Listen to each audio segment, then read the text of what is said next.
네, 우리 귀한 찬양 거듭 감사합니다. 오늘이 사실 성령 강림 주일인데 오전과 오후 찬양을 통해 우리에게 성령에 대한 삼함들을 불러일으켜 주셔서 감사합니다. 한 여인이 예배당에 홀로 앉아 6시간 이상 흐느끼고 있었습니다. 얼마 전에 보니까 우리 청년 하나도 혼자 이렇게 앞에 앉아가지고 기도하며 울고 있는 청년이 있더라고요. 이유는 다르겠지만 그녀와 그녀의 남편은 수년 동안 불임과 유산의 고통을 반복해서 겪어야 했습니다. 그리고 최근에는 오랫동안 준비하며 추진했던 입양마저 좌절되고 말았습니다. 남겨진 것은 그 일을 대행했던 변호사가 청구한 비싼 수수료뿐이었습니다. 이제 다시 입양을 시도할 경제적인 능력도 상실하고 말았습니다. 그렇게 오랫동안 울부짖는 그녀를 위로하기 위해 담임 목사님과 사모님이 그녀 곁으로 다가갔습니다. 그때 하나님 언제까지입니까? 도대체 언제까지입니까? 라는 그녀의 울부짖는 소리를 들을 수 있었습니다. 겉으로 보기에 그것은 전혀 기도처럼 들리지 않았습니다. 그러나 그것은 참된 기도였습니다. 실패나 좌절, 절망이 없는 삶을 살았으면 좋겠지만 우리 중에 그 누구도 그런 아픔으로부터 자유로운 사람은 한 사람도 없습니다. 우리는 모두 정도의 차이는 있지만 수시로 절망이라는 강을 건너야 하고 실패와 좌절이라는 터널을 지나가야 하는 그런 삶의 형편에 놓여 있는 사람들입니다. 그리고 그 절망의 강과 실패의 터널을 어떻게 건너가느냐가 우리의 남은 인생을 180도 바꾸어 놓습니다. 그렇다면 자주 좌절과 실패를 반복하며 절망 속으로 빠져드는 우리의 삶 속에서 우리는 과연 어떤 태도를 취하며 살아야 하는 것일까요? 앞에서 우리가 함께 봉독한 오늘 본문 시편 13편 1절에서 6절은 우리가 경험하는 인생의 절망 속에서 기도를 통해 우리의 구원자 되시는 하나님을 만나야 한다고 말씀합니다. 도무지 벗어날 수 없는 고통과 아픔 속에서도 하나님을 의지해야 한다고 말씀합니다. 왜냐하면 우리가 믿는 하나님은 우리의 부르짖는 소리를 들으시고 우리를 돌보실 뿐만 아니라 우리의 기도에까지 응답해 주시는 분이시기 때문에 그렇습니다. 이와 같은 사실을 말씀하는 오늘 본문 시편 13편 1절에서 6절을 통해 우리는 절망스러운 삶의 자리에서 어떤 기도를 그렇다면 올려드려야 하는지를 몇 가지 생각해 보게 됩니다. 먼저 하나님께서 우리를 기억하시도록 절규하며 기도해야 합니다. 울부짖어야 한다는 것입니다. 둘째, 하나님께서 우리에게 생명의 빛을 비춰주시도록 기도해야 합니다. 끝으로 하나님의 인자하심을 기억하고 하나님의 이름을 높이며 기도해야 합니다. 우리를 기억하시도록 기도해야 하고 생명의 빛을 비춰주시도록 기도해야 하고 하나님의 그 인자하심을 기억하고 하나님의 이름을 높이며 기도해야 한다는 것입니다. 이런 우리의 기도를 통해 절망의 자리에서 구원의 하나님을 만나게 된다는 바로 이 사실을 오늘 본문이 가르쳐주고 있습니다. 오늘 우리가 함께 묵상할 시편 13편은 그 제목처럼 다윗의 시로 인도자 곧 찬양대 지휘자의 지시를 따라 함께 부르던 바로 그런 노래였습니다.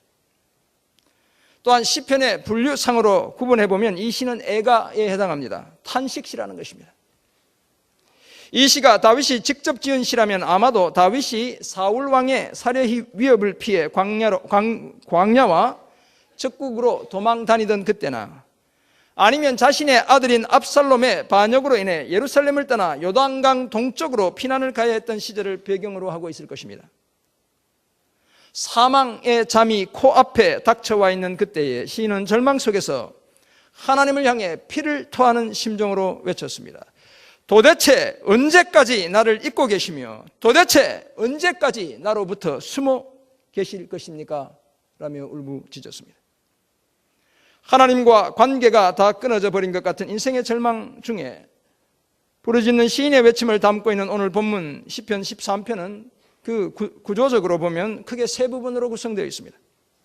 첫 부분은 1절과 2절로 좀처럼 소망의 빛이 보이지 않는 절망스러운 삶 속에서 하나님이 자신을 완전히 잊어버렸을까 봐 안절부절 못하는 시인의 모습을 담고 있습니다.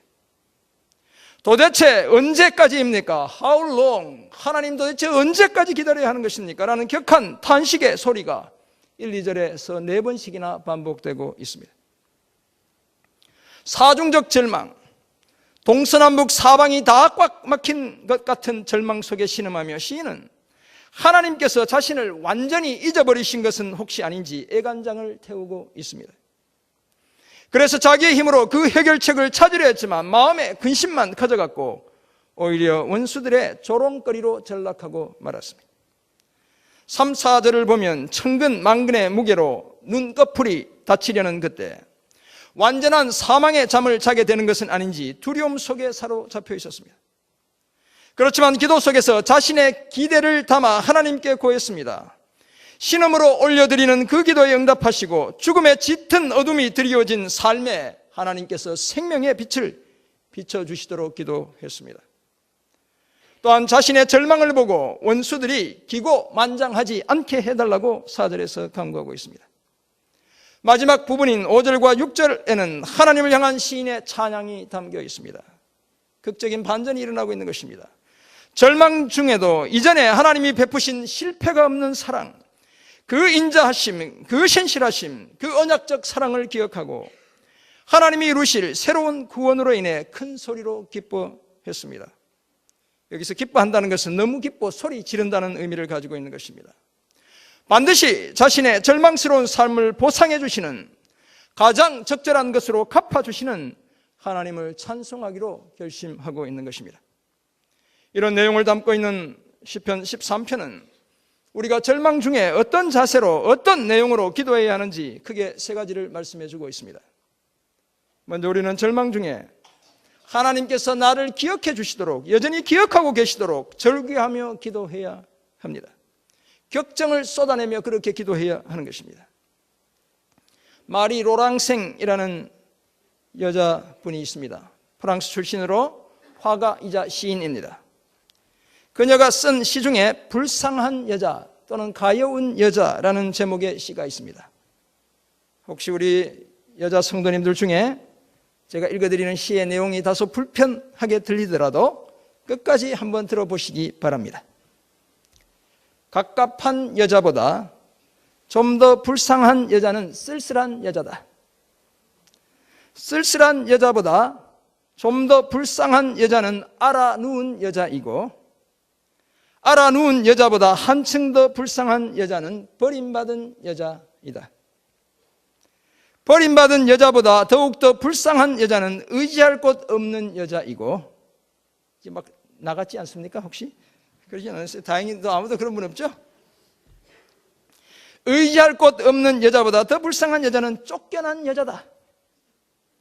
쫓겨난 여자보다 좀 더 불쌍한 여자는 죽은 여자이고, 죽은 여자보다 한층 더 불쌍한 여자는 잊혀진 여자다.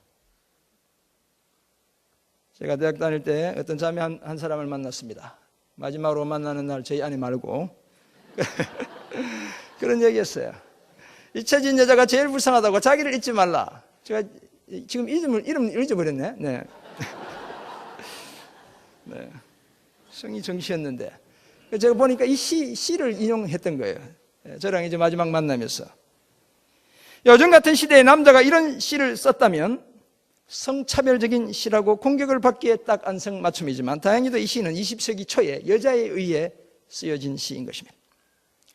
왜 이런 순서로 불쌍한 여자의 순서를 매기는지 그 이유를 다 알 수는 없지만, 마리 로랑생이라는 이 여인이 가장 강조하는 것이 무엇인지는 잘 알 수 있습니다. 그것은 다름 아니라 잊혀진 여자분, 잊혀진 인생이 가장 불쌍한 인생이라는 것입니다. 이 세상에서 가장 불쌍하고 가여운 사람이 있다면 그 사람이 바로 잊혀진 사람이라는 것입니다. 오늘 시편 13편에서 읽혀지는 시인의 마음도 마리 로랑생의 시에 나오는 가장 불쌍한 여인인 잊혀진 여자의 바로 그 마음이었습니다. 고통 속에서 외치는 시인의 신음소리에서 우리는 버림받고 내던져지고, 그래서 마침내 잊혀질지도 모른다는 위기의식을 시인의 마음속에서 발견하게 되는 것입니다. 자기 스스로 절망에서 탈출하려 해보았지만 남겨진 것은 더 큰 공허함뿐이었습니다. 영혼은 2절 보면 번민에 사로잡히고 마음에도 종일토록 근심이 떠나지 않았습니다. 거기에다 원수들의 공격과 조롱까지 더해졌습니다. 그래서 시인은 하나님이 자신을 잊지 않도록, 자신을 무시하지 않도록, 숨지 않도록 절규하며 격한 감정을 토하며 그렇게 기도했던 것입니다. 도대체 언제까지입니까? 4번씩이나 반복하며 그렇게 기도했던 것입니다. 그런데 사랑하는 성도 여러분, 하나님께서 정말 하나님의 마음에 합한 자라는 별명을 가진 왕이며 시인인 그 다윗을 잊어버리시겠습니까? 그토록 사랑하시는 자신의 아들 예수 그리스도의 피값으로 사신 저와 여러분을, 우리를 잊어버리시겠습니까? 결코 그럴 수 없습니다. 여인은 혹시 젖먹는 자식을 잊을지라도 나는 너를 결코 잊지 않겠다는 것이 이사야 49장 15절에 기록된 우리를 향한 하나님의 약속입니다. 더구나 너를 내 손바닥에 새겼고 너의 성벽까지도 항상 내 앞에 있다라고 말씀하셨습니다. 우리의 이름을 자신의 손바닥에 새겨두셔서 두 눈으로 늘 바라보실 뿐만 아니라 우리가 살아가는 그 마을까지도, 동네까지도 자신의 눈에 다 담아두시겠다고 말씀해 주신 것입니다. 통상 사람들의 이마나 손목이나 팔에 누군가의 이름을 새길 경우 노예들은 주인의 이름을 새깁니다. 병사들은 지휘하는 장군의 이름을 새겼습니다. 그 뒤에는 우상을 숭배하는 자들은 자신들의 신들의 이름을 자기 몸에 새겼습니다. 그런데 하나님께서는 그 반대로 자기 백성들의 이름을 자신의 손바닥에 새기시기까지 하면서 그렇게 자기 백성들에게 집착하시겠다는 것입니다. 애착을 놓지 않겠다는 것입니다. 아무런 자격도 없는 우리를 그렇게 귀한 존재로 여겨주시겠다는 것입니다. 이것이 바로 우리가 다 이해할 수 없는 하나님의 은혜이며 사랑인 것입니다. 그래서 시인 다윗은 끝이 보이지 않는 절망과 낭패감 속에서 하나님께서 자신을 기억하시고 자신을 구원해 주시도록 간절히 기도했던 것입니다. 그러므로 사랑하는 성도 여러분, 우리도 도무지 탈출구가 보이지 않는 절망스러운 삶의 형편 속에서 하나님에게서조차 잊혀진 것 같은 그 절박함 속에서 하나님께서 우리를 여전히 기억해 주시도록 기도해야 하는 것입니다. 왜냐하면 세상의 모든 사람이 다 나를 잊어도 하나님께서 우리를 기억해 주신다면 우리는 결코 세상에서 가장 불쌍한 잊혀진 사람이 아니기 때문에 그런 것입니다.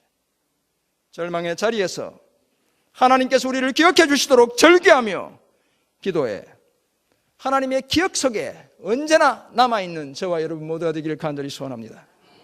칠흑같이 어두운 절망의 웅덩이 속에서 우리가 하나님께 올려드려야 할 두 번째 기도의 내용은 하나님께서 생명의 빛, 곧 구원의 빛을 비춰주시도록 기도해야 합니다.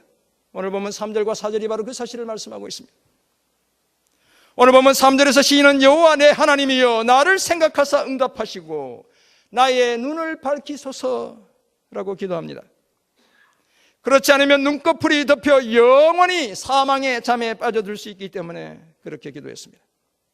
여기서 나의 눈을 밝히소서라는 말의 문자적 의미를 찾아보면 이 히브리어로 내 눈의 빛을 비추소서 이렇게 기록되어 있습니다. 사망의 눈꺼풀이 덮여 영원한 어둠 속에 빠져들지 않게 해달라는 것입니다. 더 이상 눈을 뜨지 못하는 그런 상황 속으로 빠져들지 않게 해달라는 것입니다. 그렇다면 죽을 지경에까지 이른 자신의 처지를 생각하시고 하나님께서 구원의 빛을 비추어 주시도록 생명력을 회복시켜 주시도록 기도하고 있는 것입니다. 여기에 대해 시인은 하나님의 뜻을 거스르는 원수들이 승리의 기쁨에 들뜨지 않도록 4절에서 기도하고 있습니다. 왜냐하면 하나님은 우리의 절규를 들으시고 언제나 우리를 절망에서 건져주시는 분이시기 때문에 그렇습니다. 우리가 즐겨 부르는 찬송가 305장 나 같은 죄인 살리신 그 은혜 놀라와 누가 썼습니까? 존 뉴턴이라는 분이 쓴 것입니다. 이 존 뉴턴의 아버지는 지중해를 다니는 배의 선장이었습니다. 존 뉴턴이 11살 때부터 바다를 데리고 다니며 장차 영국 해군이 되도록 아들을 훈련시켰습니다. 그래서 어려서부터 유능한 뱃사람이 되기 위한 기술을 많이 배웠지만 존 뉴턴은 성격에 뭐가 많았습니다. 권위를 쉽게 비웃었고 선원들과 몰려다니며 온갖 나쁜 짓을 저지르곤 했습니다. 20대 초반에 그는 우리가 잘 아는 대로 노예 무역을 통해 돈을 벌게 해주는 아프리카로 갔습니다. 21살 때부터는 대서양을 오가던 노예 무역선인 그레이 하운드에서 살았습니다. 그는 도덕이나 양심을 조롱했고 종교에 대해서도 적대적이었습니다. 심지어 그는 결과적으로 자신의 삶을 새롭게 빚어내는 데 도움을 주었던 책인 토마스 아켄피스의 그리스도를 본받아, 우리 제자반 훈련받는 분들 다 읽어야 되는 책인데, 그리스도를 본받아에 대해서도 조롱 섞인 농담을 그치지 않았습니다. 사실 그는 자신이 탄 배인 그레이 하운드가 바다의 거친 파도를 만나기 불과 몇 시간 전에도 그 책에 대해 비난하고 있었습니다. 운명의 그날 밤 엄청난 파도가 노예 무역선인 그레이 하운드를 계속 덮쳤습니다. 배가 높은 파도 위로 올라갔다가는 깊은 파도의 계곡 속으로 다시 빠져드는 것을 반복했습니다. 존 뉴턴이 잠에서 깼을 때 이미 선실에 물이 가득했습니다. 그레이 하운드의 한쪽 옆구리도 이미 부서진 상태였습니다. 일반적으로 그와 같은 정도의 손상이면 몇 분 내에 배가 바다 밑으로 가라앉고 말 상황이었습니다. 그러나 다행히도 그레이 하운드 이 배에는 배가 떠오르게 하는 부양 화물을 많이 가지고 있었기에 계속 떠 있을 수 있었습니다. 존 뉴턴은 그 파도 속에서 밤새도록 배에 물을 퍼내야 했습니다. 9시간 동안 그 바다 위에서 다른 동료 선원들과 함께 배가 가라앉지 않도록 사투를 벌였습니다. 그러나 그때 존 뉴턴은 결국 아무리 발버둥 쳐도 그렇게 모든 것이 끝나고 말 것이라는 사실을 알고 있었습니다. 마침내 배보다 더 심하게 그의 소망마저 파도에 연타를 당하게 되자 소금물로 흠뻑 젖은 갑판 위에 자신의 몸을 던졌습니다. 이제는 다 끝났다는 것이죠. 그리고 간절히 기도했습니다. 우리가 바다에 수장되는 것이, 바다에 빠져 죽는 것이 당신의 뜻이 아니라면 주님, 우리 모두에게 자비를 베풀어 주소서. 이렇게 하나님께 기도했던 것입니다. 존 뉴턴은 하나님의 자비를 얻을 아무런 자격조차 없었지만 기적같이 하나님의 자비를 경험했습니다. 그레이 하운드의 모든 선원이 다 살아남게 되었습니다. 그 이후 존 뉴턴은 질풍노도가 위협하던 그날을 결코 잊지 않았습니다. 영국으로 돌아와 헤아릴 수조차 없을 만큼 많은 찬송시를 작사한 작사가가 되었습니다. 나 같은 죄인 살리신 주은혜 놀라와. 바로 이 찬양은 그의 이런 삶의 경험 속에서 우러나온 아름다운 찬양이었던 것입니다. 사랑하는 성도 여러분, 우리말에도 하늘이 무너져도 뭐가 있다고요? 솟아날 구멍은 있다고 말합니다. 세상을 향한 모든 길이 다 막혀도 하나님을 향한 길은 언제나 열려 있습니다. 혹시 오늘 사방이 아무것도 보이지 않는 어둠 속에 갇혀 있지는 않습니까? 아무리 심호흡을 하고 냉수를 마셔도 속이 시원해지지 않는 답답한 상황 속에 놓여 있지는 않습니까? 혹시 더 이상 살 소망조차 없는 절망의 웅덩이에 갇혀 있지는 않습니까? 뭔가 어디 높은 곳에서 그냥 뛰어내리고 싶은 그런 분들 혹시 있지는 않냐는 것입니다. 바로 그때 생명의 빛을 비추어 주시는 하나님을 주목해야 합니다. 나에게도 자비를 베풀어 주시도록 기도의 두 손을 모아야 합니다.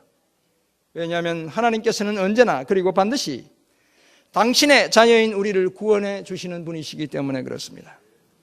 짙은 인생의 어둠 속에서도 저와 여러분의 눈에 반드시 구원의 빛을 비춰주시는 분이시기 때문인 것입니다. 때로는 우리가 당하고 있는 아픔과 고통을 제하여 주시고 또 다른 때에는 우리를 그 고통에서 건져주시기도 하시기 때문입니다. 또한 때로는 그 고통을 견딜 수 있는 힘을 주실 뿐만 아니라 더 특별한 경우에는 하나님의 자녀인 우리를 더 이상 눈물과 슬픔이 없는 곳으로 옮겨주시기도 하기 때문인 것입니다. 여러분, 하나님이 우리를 옮겨가시는 죽음은 결코 슬픈 것이 아닙니다. 그래서 복된 것입니다. 이 사실을 기억하고 절망의 깊은 수렁 속에서도 구원의 빛을 우리 삶에 비춰주시도록 하나님을 향해 기도의 두 손을 모으는 저와 여러분 모두가 되길 간절히 소원합니다. 칠흑같이 어두운 절망의 웅덩이 속에서 우리가 하나님께 올려드려야 할 세 번째 기도의 내용은 하나님의 인자하심, 그 실패가 없는 사랑을 기억하고 그 이름을 높여드리는 것입니다. 오늘 보면 5절에서 시인은 오직 나는 주의 사랑을 의지하여 사오니 나의 마음은 주의 구원을 기뻐하리다 라고 고백하고 있습니다. 이 사랑은 헤세드인 것이죠. 인자하심을 나타내는 것입니다. 자신의 삶을 통해 이미 하나님의 인자하심, 또 다른 말로는 하나님의 그 실패가 없는 사랑, 그 언약적 사랑을 경험하며 살아왔기에 절망의 어둠 속에서도 하나님의 인자하심을 기억하며 기도했습니다. 뿐만 아니라 은덕을 베푸시는 하나님, 곧 자신을 신원해 주시는 그 하나님을 신뢰하며 하나님께 찬송을 올려드렸습니다. 시인은 자신의 기도 속에서 지금까지 베풀어 주신 하나님의 사랑을 기억했고 앞으로 완성해 주실 구원을 기억했습니다. 그래서 시인은 주의 구원을 기뻐하며 주께 찬양을 올려드릴 수 있었습니다. 켈리 스턴이라는 한 불임의 여인은 절망 속에서도 하나님을 향해 이렇게 기도했습니다. 극심한 상실의 아픔 중에서도 하나님을 신뢰하며 하나님을 찬양하는 기도를 올려드렸습니다. 오 하나님, 나의 하나님, 내가 당신께 부르짖습니다. 나를 지으신 당신, 고통 중에 내가 당신을 바라봅니다. 내 자궁이 메마르고 쇠약해진 것처럼 나도 열매가 없어 공허합니다. 아기를 가지기 위해 우리 두 사람의 열매로 또 다른 생명을 위해 16년간이나 노력하고 또 노력했습니다. 오직 단 한 번, 오직 7주 동안만 사랑하는 아버지, 당신은 내 자궁이 생명을 품게 했습니다. 그 경이로웠던 소망의 7주, 우리는 우리의 아기를 보았습니다. 그렇게 조그맣고 그렇게 작은 아기, 나는 지금도 아기의 사진을 간직하고 있습니다. 먼지 수북한 선반 위의 신발 상자 속에 던져놓은 그 사진. 하나님, 왜 당신은 우리의 아기가 생명을 얻지 못하도록 하셨나요? 당신이 그 아기를 보호할 수 있었음에도, 당신이 그 아기가 건강하고 온전하게 세상을 볼 수 있게 할 수 있었음에도 오히려 핏덩이로 태어나 현미경 아래서 검사받고 버려진 그 아기, 그 죽음이 하나님 당신 외의 모든 사람들에게 이해할 수 없는 사건이 되어버린 그 아기. 오 주님, 당신이 우리에게 또 다른 아기를 주실 수도 있었겠지만 그러나 당신은 주시지 않았고 지금 나는 이미 너무 늙어버렸습니다. 그렇지만 나는 불가능한 것을 구하고 있고 여전히 구해야 합니다. 사랑하는 아버지, 부디 내 생명력 없는 자궁에 생명을 허락하소서. 오직 당신께만 간구합니다. 아무도 예상치 못했던 생명을 가져다 주심으로 나도 웃음 속에서, 당신을 향한 찬양 속에서 사라와 한나, 엘리사벳과 같이 되게 해 주소서. 오 하나님, 나의 하나님, 나는 항상 당신을 신뢰합니다. 나의 창조자이신 당신, 기쁨 속에서 내가 당신을 찬양합니다. 사랑하는 성도 여러분, 오늘 우리도 켈리 스턴이라는 이 여인과 같이 여전히 해결되지 않은 많은 문제들을 가슴에 안고 이 땅을 살아가고 있습니다. 이 밤도 응답되지 않은 수많은 기도의 제목들을 가슴에 품고 하나님 앞에 이렇게 나와왔습니다. 그럼에도 우리가 실망하지 않는 것은 우리가 믿는 하나님은 인자하신 하나님, 신실하신 하나님, 그 사랑에 실패가 없는 하나님이시기 때문입니다. 십자가의 예수 그리스도를 통해 우리를 향한 자신의 사랑을 증명하신 그 하나님이 오늘 저와 여러분의 삶 속에서도 동일하게 그 사랑을 나타내실 것을 믿기 때문에 그런 것입니다. 그러므로 오늘 절망의 깊은 웅덩이 속에서 올려드리는 기도를 통해 하나님의 실패가 없는 사랑을 의지하고 하나님의 구원을 기뻐하며 반드시 은덕을 베푸실 그 하나님을 찬양하는 저와 여러분이 되어야 합니다. 절망스러운 현실 때문에 우리 영혼이 번민하고 마음에 근심이 가득할 때 하나님을 향한 기도 속에 하나님의 실패가 없는 그 사랑과 하나님의 구원과 하나님의 은덕을 담아내는 저와 여러분 모두가 되어야 합니다. 이런 복된 삶을 힘쓰는 우리 모두가 되길 간절히 소원합니다. 그렇다면 이와 같은 사실을 깨달은 오늘 우리는 과연 어떤 삶을 살아야 하는 것이겠습니까? 먼저 우리의 탄식을 하나님 앞에 가져가야 합니다. 사랑하는 성도 여러분, 사방으로 우겨싸임을 당한 것 같은 답답한 현실 앞에서 우리도 시인처럼 격한 우리의 탄식을 하나님께 가져가야 합니다. 왜냐하면 하나님은 우리 눈에 눈물 한 방울까지도 다 당신의 병에 담으시고 그것을 하나님의 책에 다 기록해 두시는 분이시기 때문입니다. 시인이 시편 56편 8절에서 그렇게 노래하고 있습니다. 그렇게까지 하시면서 저와 여러분의 아픔과 슬픔을 다 헤아려 주시는 분이시기 때문에 그렇습니다. 뿐만 아니라 우리는 오전에도 말씀드렸지만 그리스도 예수 안에서 사방으로 우겨쌈을 당하여도 쌓이지 아니하며 답답한 일을 당하여도 낙심하지 아니하며, 여러분 우리가 이런 존재라는 사실을 알아야 됩니다. 핍박을 받아도 버림바 되지 아니하며 거꾸로 뜨림을 당하여도 망하지 아니하는 약속을 하나님으로부터 받았기 때문에 그런 것입니다. 질그릇 같은, 건드리기만 해도 깨어질 것 같은 우리 안에 예수 그리스도와 예수 그리스도의 복음이라는 보배를 가진 존재가 되었기 때문에 그렇습니다. 그래서 우리는 우리의 격한 탄식을 오늘도 하나님 앞으로 가져가야 하는 것입니다. 두 번째 적용점, 다 해결하지 못한 문제를 주신 하나님께 오히려 감사해야 합니다. 왜냐하면 미처 다 해결하지 못한 문제들 때문에 우리의 마음을 낮추시고 가난하게 하셔서 더욱 하나님을 의지하게 해주시기 때문입니다. 영적으로 늘 깨어있는 삶을 살게 해주시기 때문입니다. 여러분 갑자기 누군가가 새벽기도 나오는 분이 있으면 다 무슨 이유가 있어요. 새벽기도 안 나오고 편안하게 자는 분들은 뭐 좋죠. 오늘 하루 힘있게 시작할 수 있으니까. 몰라요, 그 속에 어떤 문제가 있는지. 문제가 있으면 더욱 하나님을 의지하고 겸손하게 주님 앞에 깨어있는 삶을 살게 되는 것입니다. 내 힘으로 내 삶을 사는 것이 아니라는 고백이 저절로 나오게 돼요. 하나님이 주시는 힘으로 한순간 한순간을 살고 있다는 겸손한 고백을 하게 되는 것입니다. 뿐만 아니라 또 다른 삶의 문제들을 안고 살아가는 우리 이웃의 고민에 우리도 진심으로 전심으로 동참할 수 있기 때문에 그렇습니다. 그래서 오늘 다 해결하지 못한 문제 때문에 오히려 우리는 하나님께 감사드리는 삶을 살아야 하는 것입니다. 끝으로 적용점 마지막, 위기 중에 오히려 하나님을 신뢰해야 합니다. 왜냐하면 하나님께서는 언제나 우리에게, 오늘 시편 13편 6절 보면 뭘 베푸신다고요? 은덕을 베푸신다 라고 얘기하고 계시죠.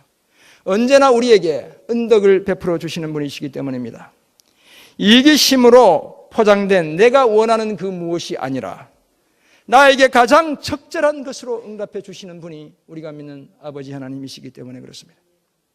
뿐만 아니라 언제나 내 삶의 선한 것만을 기도의 응답으로 주시는 그런 분이시기 때문에 그렇습니다. 그러므로 위기 중에 오히려 하나님을 신뢰해 하나님의 응답을 열매로 얻는 저와 여러분 모두가 되기를 간절히 소원합니다. 설교의 도입부에서 소개해드린 예배당에서 홀로 울부짖던 그 여인은 자신의 자식이 될 아이가 이미 태어나 있었다는 사실을 전혀 알지 못했습니다. 울고 있던 그때에는. 그렇지만 그녀는 인생의 짙은 어둠 속에서도 하나님을 신뢰했습니다.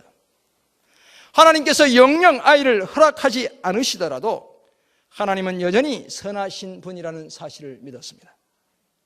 다윗처럼 그렇게 하나님 언제까지입니까? 도대체 언제까지입니까? 라며 흐느껴 울부짖던 그날, 그 여인이 받은 기도의 응답은 단지 고요한 침묵뿐이었습니다. 아무런 소리도 들려오지 않았습니다. 그러나 그 날로부터 60일 되던 그날에 하나님께서 그 여인의 기도에 응답해 주셨습니다.